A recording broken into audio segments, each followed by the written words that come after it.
Eh bien, mardi 20 juin, ce monsieur bien joufflu a été nommé ministre des Affaires économiques en Finlande. Et vendredi 30 juin, 10 jours après sa nomination, il a démissionné. Parce qu'il a déclaré que la solution à la crise climatique était de faire avorter massivement les femmes africaines. Vous avez bien entendu. Et si ça vous choque, il faut savoir que ce n'est pas le seul qui dit ça. Ils sont nombreux à être obsédés par le ventre des femmes africaines et à chercher des voies et moyens pour dompter la démographie de notre continent.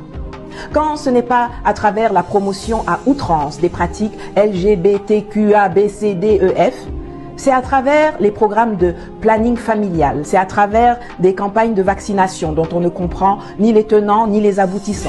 Oui, ils sont nombreux comme ça qui pensent comme Wilhelm Junila.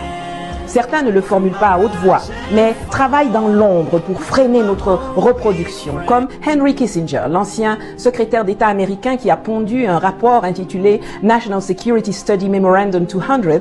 D'autres l'assument ouvertement, comme Bill Gates ou comme Emmanuel Macron, le mougousseur de grand-mère, qui s'était plaint à plusieurs reprises de la fécondité des Africaines, notamment en marge du sommet du G20 en 2017. Mais ceux qui sont le plus dangereux, ce sont les laquais de service, les chefs d'État, les décideurs, les fonctionnaires africains, qui répètent benoîtement, comme des perroquets, ce que disent les Blancs. L'indécence, l'ignorance incarnée. Avant, on disait qu'il fallait freiner notre démographie car notre surpopulation était la cause de notre pauvreté. Et il s'était même trouvé des parlementaires de la CEDEAO pour reprendre à leur compte les inepties de Macron en 2017. Mais de quelle surpopulation on parle même? 83 millions d'Allemands qui vivent coincés sur 347 000 km², j'arrondis les chiffres, là où 95 millions de Congolais ont une superficie de 2 345 000 km² à disposition. 11 millions de Belges serrés comme les sardines sur 30 000 km², là où 2,5 millions de Gabonais ont un territoire de 267 000 km². La Namibie, c'est 2,5 millions d'habitants pour 825 000 km², là où 68 millions de Français s'entassent dans 547 000 km². Et puis c'est eux qui parlent. Maintenant, ils ont un nouveau leitmotiv. Ce n'est plus la pauvreté qui est le problème, c'est le climat que nos mamans mettent en danger.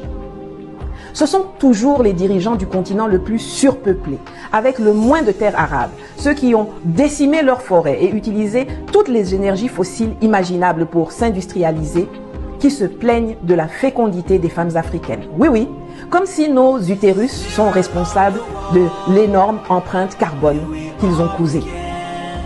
L'Afrique tout entière, c'est-à-dire 54 pays, qui dispose d'une superficie 10 fois plus grande, a le même nombre d'habitants que l'Inde, un seul pays, qui a 1,430 milliard d'habitants. Mais on n'entend jamais les Occidentaux parler du ventre des femmes indiennes ou prescrire leur avortement en masse pour sauver la planète.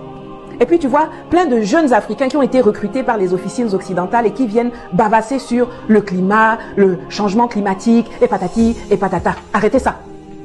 Si vous ne pouvez pas poser le problème comme il faut, et que vous vous contentez de reprendre le narratif des autres qui sont accessoirement nos adversaires, alors taisez-vous et restez loin de nous.